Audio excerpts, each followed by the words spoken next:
And we're back on day 50 for another 10 days in hardcore Minecraft. It's time to start another building project. So, headed down into my storage room to grab some stone and realized, oh crap, we don't have any, so quick little mining trip. Took the rest of day 51. Got enough to get the building started though. Next up, we needed a ton of iron. Actually, not too much. We just needed enough to make an anvil so we could repair our elytra, but we were kind of out of iron. So headed straight down into the caves to find some iron and got really close to death here.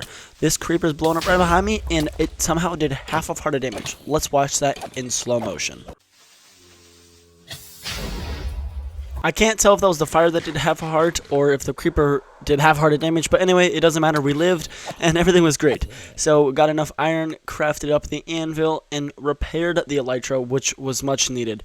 Pretty soon here we're going to have to find an unbreaking enchant and a mending enchant, but we'll have to do that later. On day 52, I flew around the compound looking for a new place to build a villager trading center.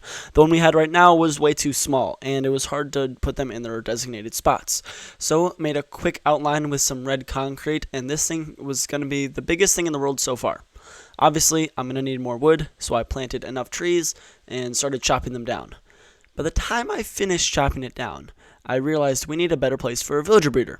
So, what better place than right where we planted the giant tree? Best part was that it would be in the middle of our compound. Day 53, and we needed enough sand to finish the walls for the villager breeder. We also needed to fix the roof on top. Took all day to find a roof design, but as soon as we got it, it was pretty easy.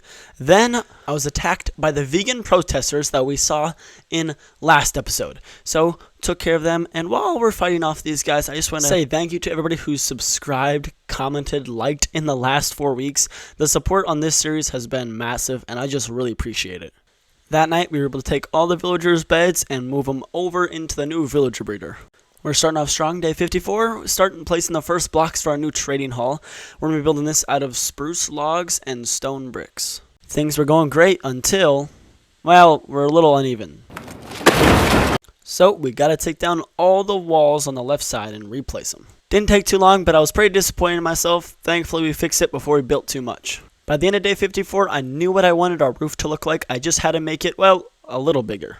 So instead of sleeping the night away and working in peace, I decided to make the adjustments middle of the night. But, you know, we got it and it all worked out. Also, think about this. If I slept the night away, I would have never hit this awesome MLG. Anyway, I finished off the bricks in the front of the building. Things were looking really good. But I decided I wanted to have a window in the middle. So day 55, that's what we were doing. We were able to finish the window in no time at all, made a quick couple adjustments, and things were looking great. But I wanted to scale the building a little bit easier, so I flew off to the jungle to get some bamboo. That way, we would be able to make scaffolding. Scaffolding honestly just made my life easier.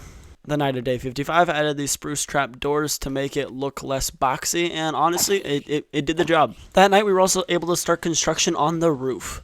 On to day 56, where we destroyed the old villager trader, also had to take care of an iron golem in the roof, then committed a little bit of arson.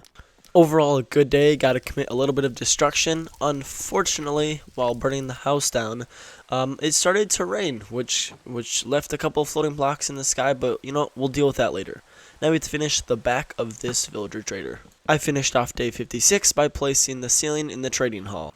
We needed some magma blocks, so on day 57 we headed straight into the nether. Thanks to our elytra, because finding these blocks was so easy with it. Able to head back, place the magma blocks, and that night we were able to move the villagers. But these villagers would not cooperate. They would not go to the bed that I needed them to, even though I destroyed the rest of their beds. I have no idea. Honestly, I just thought the villagers glitched, so I took care of them. Found a villager that worked and was met with an iron fist to the face. This villager was not happy with me. So instead of using words, I used my bow and took care of the problem. And with that, we were able to put our first villager in the trading hall. Shortly after, another close call. a creeper walked straight through. We really need to get better doors on this thing. But we have to worry about that later because we need to get more villagers into the trading hall. Also, do you remember that iron golem before? Well, this is his brother. I hate iron golems, and I can't wait to harvest them for their iron. But we need to move the villagers in tonight, and unfortunately the other one was killed or either got scared away. So I replaced him with this guy. Day 58, repaired the elytra because we needed to go fly and find some more stone. So I flew back to our old cave and began mining. Got back shortly after with plenty of stone for the rest of the trading hall. And with that, I was actually able to finish the back of the trading hall. Now we need to work on the roof, and while crafting stairs, I got popped again by another iron golem. This one I actually thought I was going to die on. So this time I decided to use my words and took care of the problem. And I spent the rest of the day doing safe things like finishing the roof. And, of course, moving some villagers. By this point, I got the technique down and was able to move 2 villagers over in one night.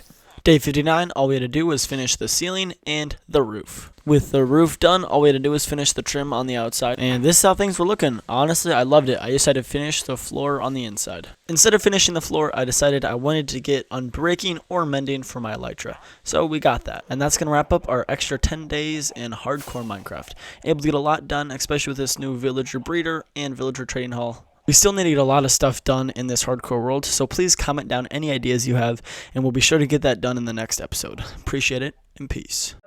Tell me pretty lies, look me in the face, tell me that you love me, even if it's fake.